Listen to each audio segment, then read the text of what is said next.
Hello, my name is Ivy Prosper, and welcome to this series on selling an African city with Maya King. We are here to tell stories from Africa and the African diaspora, experiences with real estate, with moving to Ghana, the transition. It is something that is a hot topic because there's a lot of people from the diaspora community making the decision to relocate to Ghana and to other parts of Africa. So let's get into our conversation with Maya King.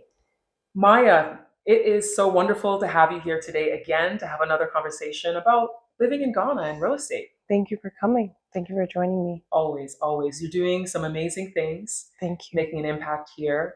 Thank you. I've seen your journey over the last couple of years, and it's just really wonderful to see because it's inspiring, not only for me, but inspiring for other people as well, women in particular, to see what you're doing. Thank you. Yeah. Thank you, Ivy.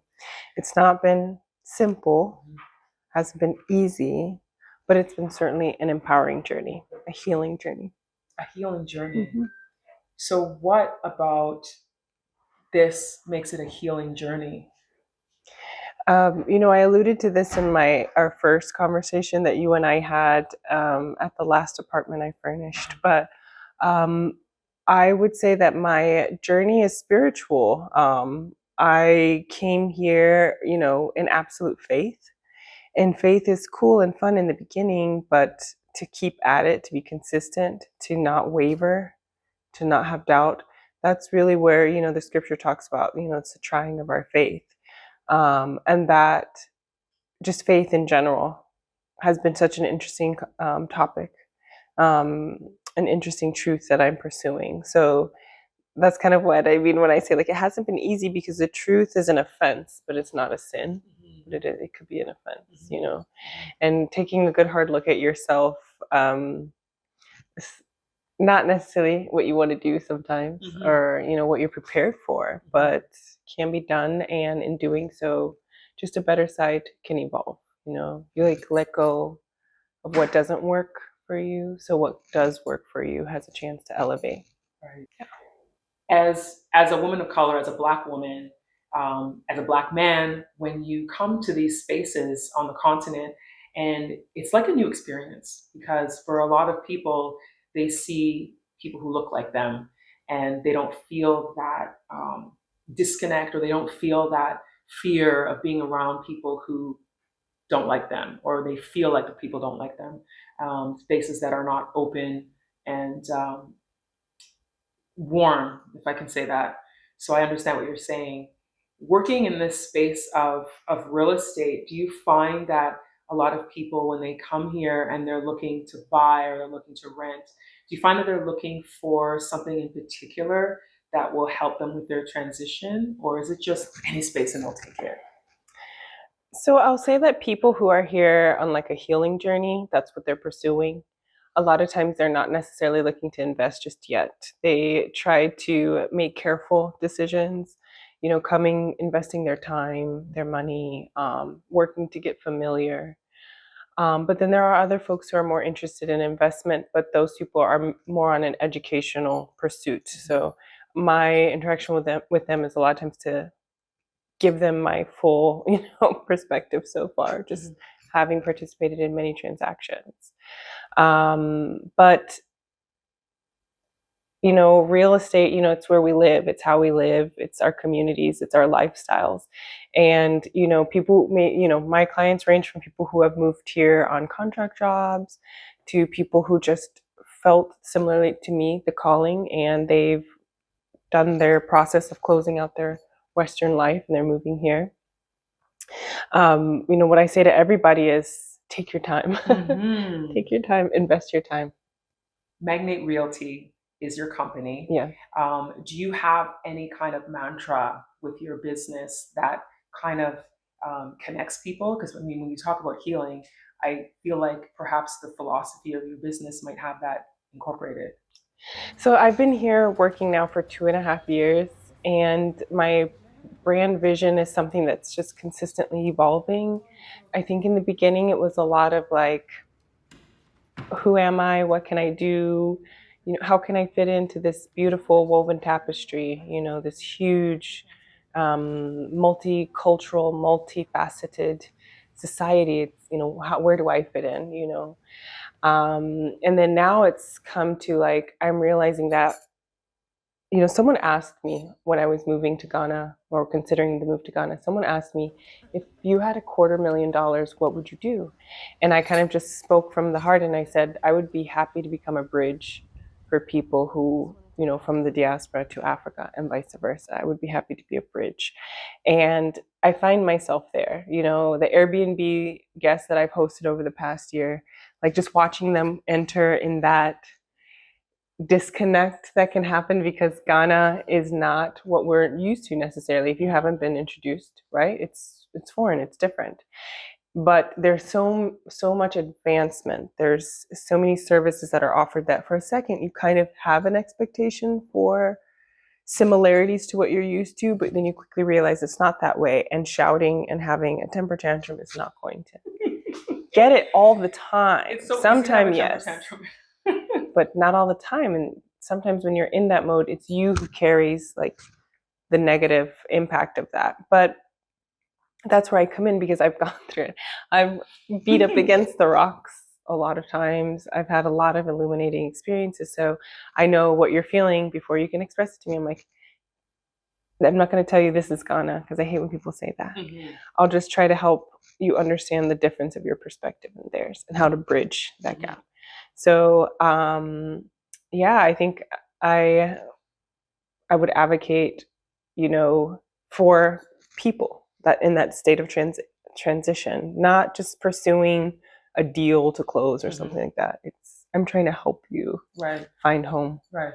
So my mantra, goes from different things to like turning a structure, an architectural feat into your home. To, when it's providing a service, in God we trust, in man we check. In man we check. Yes. Interesting. Because if you trust any person to do something on your behalf, you can be sorely disappointed and usually too late. So in God we trust, in man we check. Okay. That's my business. I like that. I learned that a long time ago from a fabulous icon in my career history. She taught me that. In God we trust, in man we check. I like that. It makes sense. I like that. And then now it's just like, let me help you find home. Let me help you find home. Take a look at this 1-bedroom apartment available to rent or to buy. Magnate Realty does an excellent job of curating pieces to create a space that makes you feel like home.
Get in touch with Maya King at Magnate Realty to find out how you can rent this space or buy, or perhaps there are others that you may be interested in having a look at. Whatever it is, whether an apartment or house, she will certainly get you taken care of. If you're just tuning in, I'm speaking with Maya King, the king of real estate. She transitioned moving from the US to Ghana, and she's been very successful at what she's doing, working in luxury real estate with her company, Magnate Realty. A lot of people come to Ghana and they're looking for spaces that are similar to what they're used to back home. Oftentimes, people come into spaces and there's a lot that is like, oh, this is it, this is this is that. The first thing I say is you get what you pay for. If you are looking, you have a belief that Africa is cheap and therefore the real estate should be cheap, well, you can experience what cheap real estate is like, but no one in States, when they go to look for an apartment, are they looking for something cheap? they're looking for a home, a sanctuary. So if your mindset is to move here and, kind of critique the real estate pricing, then, you're going to get lost in the sauce for a little bit, but you'll figure it out. Everyone does. Everyone does. What I would say to someone transitioning from a lifestyle in States to here, having minimal exposure to the lifestyle here, give yourself a cushion when you first come here and try to find accommodations that match your lifestyle so it softens the blow of the transition. Because once you come here, you realize how real the world is, right? How real your interactions are. And you kind of get recalibrated when you come to like, what do you want out of this life? So of all that, which is definitely, we've watched millions of movies, read all the books. It's a part of how life goes for yourself. If you can soften the blow by being a little bit more generous with your living situation at first, that's what I did, right? And then now I'm able to move into something that may be called more affordable, because the projects that come into elevating it to the lifestyle that I live and want to live in my home, it takes the network that I've built now. It takes the artisans that I know now, and that took me 2.5 years in it. Now imagine if you came here to work in a completely different industry, how long it could take you. So that's what I say. You get what you pay for. Mm-hmm. So, sometimes I worry about people when they're coming to Ghana for the first time. It's really interesting because the last few weeks I've met people who just moved to Ghana and they've been here for like a month or something, and all of the things they're going through, I'm just like, oh yeah, I remember that. Oh yeah, I remember that. Oh, you're going through this. And I kind of chuckle a bit, but at the same time I'm like, they're authentically going through the process and also looking for a place to live. I want to ask you if you have suggestions on maybe 3 or 4 things that people should put on their list when they're looking for a place to move when they're coming to Ghana. If you've never been here before and you're looking to buy a property, my first step to you is to move here over periods of time. So come for 3 months, come for 6 months, come for a year, and take your time looking for where you'd like to live. Pricing here is based off of location and accessibility. Land values are high, but there are no more freeholds left. So whatever you buy, you technically have to renew the land purchase every 50 years, 50 to 99 years, depending. If you are in your first Ghana, I would say come here and build a community, right? What's your life going to look like when you live here and you own here? Interview architects, interview builders, because most likely you'll want to, tear down an older structure and customize it to your lifestyle taste, or you'll, want to just purchase land and just build outright. And you just really have to educate yourself on the process here versus what you'd expect in States. So my advice to anyone coming for the first time is come here for a bit. Come here for a month, come here for 3 months, come here for 6 months, see if you can make it a year, and be gentle with yourself. It's a transition, like I said before, so be sure you're giving yourself some creature comforts. If that means coming with extra suitcases of your favorite foods, it'll pay off one day, and also make sure that you are building a community here.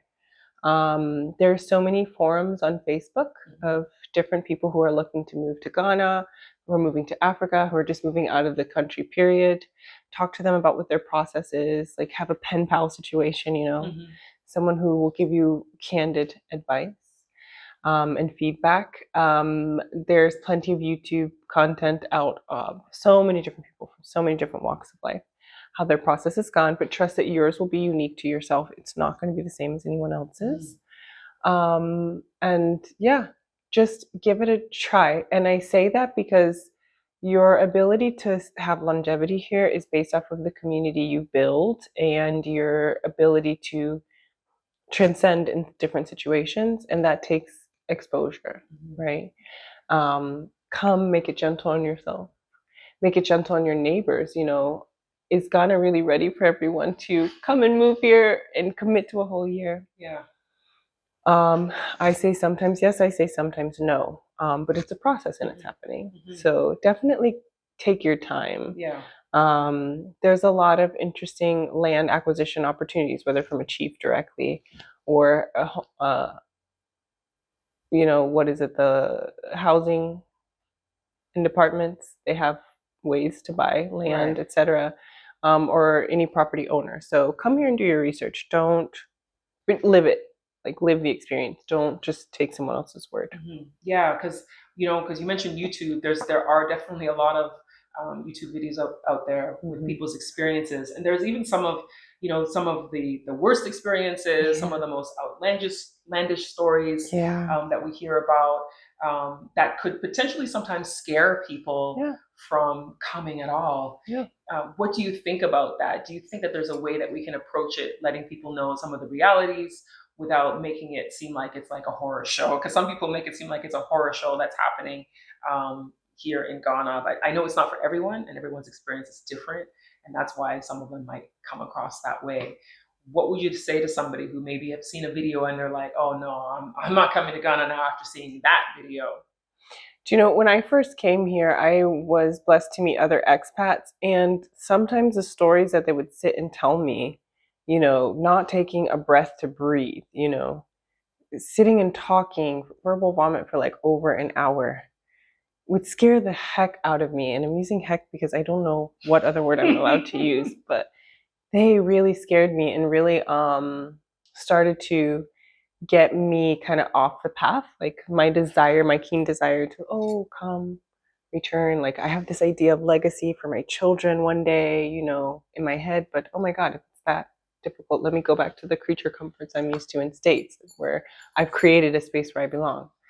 And I would say, like, just take it with a grain of salt. Like everyone's story that they tell you is their side, you know. Um, but it's good to hear the realities because some of the things that were shared to me, although at the time and the delivery may have, given me quite a bit of hesitancy, watching them be right, I was like, oh, this is one of those situations. So I shouldn't feel as wrecked, right? I shouldn't feel like, oh, this is woe is me. I would just feel like a crabby that. Crabby that. And you can bounce back, I would say. So it's helpful to hear it. But, just listen for the lesson, take the account with a grain of salt, and keep asking questions. Everyone I know that's moved here is so happy to help, like answer questions, So ask more than one person. Now, what is it like as a woman, single woman in Ghana, like a single woman who moved to Ghana? Because some people move with families, so they have like a support system around them, like husband, wife, kids, or boyfriend, girlfriend, husband, wife, and they picked up and moved. Um, what are some of the things and nuances that you think people should be prepared for as a woman who moves here and somebody who has great strength in who she is, and what you want and you have a focus? What kind of advice would you have? That's a very good question. That's a loaded question. I look at my personality, my flaws, my mistakes, my strengths, my uniqueness. I've started to look at it now more like this is what was handed down to me. And that the great architect of the universe knew what I was going to need to be here. And there's times where I feel like, what has made me so strong and has made me so accomplished in leadership in the West works against me here. And I think that that's one way to look at it now. Now I've switched it more to believing like, well, maybe I have a specific path and I need these tools. So the question is just like, at what point do I utilize them, right? How do I sharpen them? How do I keep them ready, I struggle sometimes with like, the realization that what colonization really did was, interrupt so many genealogies' legacy. That's really the biggest problem. There's a whole bunch of problems that we will probably spend the next 1,000 years, I think, really getting to the bottom, right? But what I feel as a loss, just being here as an observer, and sometimes a participant, is that like the wealth that I see here is linked to your family. Like it's the fact that you have family, that you're never alone. So like if you're here and you have family, you wouldn't have to worry about where you would live. No landlord would subject you to specific treatments, right? If you're here with a husband who's in the house, no caretaker will speak to you a specific way. If you're moving around with your husband or boyfriend, an Uber driver may not speak to you the same way that you would experience alone. Or after there's this interaction where there's an understanding of where you come from and who you really are, there's a level of respect that you receive that maybe from the outside, not having those things, we don't receive the same way. So the cool thing though is for me, I've been able to build, who I am, right? There's no precedence that was set before me except for whatever the stigmatizations are for and against Black women, diasporan women. So like, I'm not so worried about some things that used to make me feel like, oh, maybe I can't make it here. Right. And I'm actually looking at them as my strength, because instead of needing a huge cheerleading squad to be like, oh, you did this amazing today, I can realize when I'm winning, and realize that sometimes if someone is hating, it's probably because I'm winning. Have you heard the phrase, if you ain't got no haters, you ain't popping? If you ain't got no haters, you ain't popping. So, I looked at haters, I used to take it very personally in the beginning, but now I was like, okay, it must be doing something great. The cool thing about coming here and starting a life alone is that you build your family, you build a community, you build a network, you build your brand, you build yourself, and it's super empowering. It's going back to, like, the idea of going back to just filling a job description for 40 plus hours a week, Yeah. My day can range from being here at this interview to going to a photo shoot, to meeting with someone who's making furniture for me, to someone else who's making clothes for me, to, a networking event, to something. It's exciting. It's like those movies we watched, during our college age. Like, I want to be that, boss babe. I'm doing it. I'm living it. And it's my standard that I'm living to. And that's really cool. So for me, I would say it's been empowering, but it takes a lot of strength. It takes someone who, you can get in there, you can get in the ring. It really does. I agree. It really does take a lot to make it in Ghana. To come like this, like jump in like both feet. Yeah. But like I said, if you do it in bite-sized chunks, it makes you that much more equipped for longevity. Now we're sitting in one of the spaces that you're selling or you're renting? Both. The owners are open to both offers. Okay. I would love to show our viewers this space so that they get an opportunity to know. Sure. You might want to buy this space. You might want to move in. You're trying to transition to Ghana, or maybe you're already in Ghana. Yes. And you're looking to buy or rent. This is a really great space. I love you've got a balcony here. Yes. It's a one bedroom. Mm-hmm. It's perfect for one person or for a couple to move in and make it home. And it's nicely located. Super well located. You're close to the back roads to get through the Trinity, Laboni cantonments. You're quick to Osu, quick to Ridge, quick to across Central. But you're back like 5 minutes to the airport. Literally 5 minutes. It's the back road. There's no traffic. Even in high traffic times, I would say probably the most you would sit from this point, the worst point, is maybe 25, 30 minutes, give or take, right?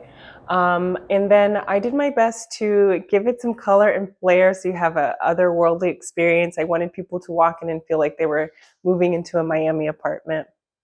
I love the floors, gave me that inspiration, the white walls. I loved the recessed ceiling, and I was blessed to meet people who, through our last video we did together, they asked me to see what I could do here, and this is what I put together. Yes, that's great. You see that? I had from that video, that person is actually a prayer partner of mine. Prays with me. Yeah. Wow. Yeah, I know. I didn't know what would come out of you asking. I was like, what do people want to hear me say? But I got a prayer partner and a job out of it. So thank you. Obviously, you have a lot to offer. Thank you. Thank you very much. And this is just one of the spaces. I know that there's plenty of more that we'll show to the audience and get them an opportunity to see what else you're working on, what else is available if they want to come to Ghana. I shouldn't say when they come to Ghana. Yes.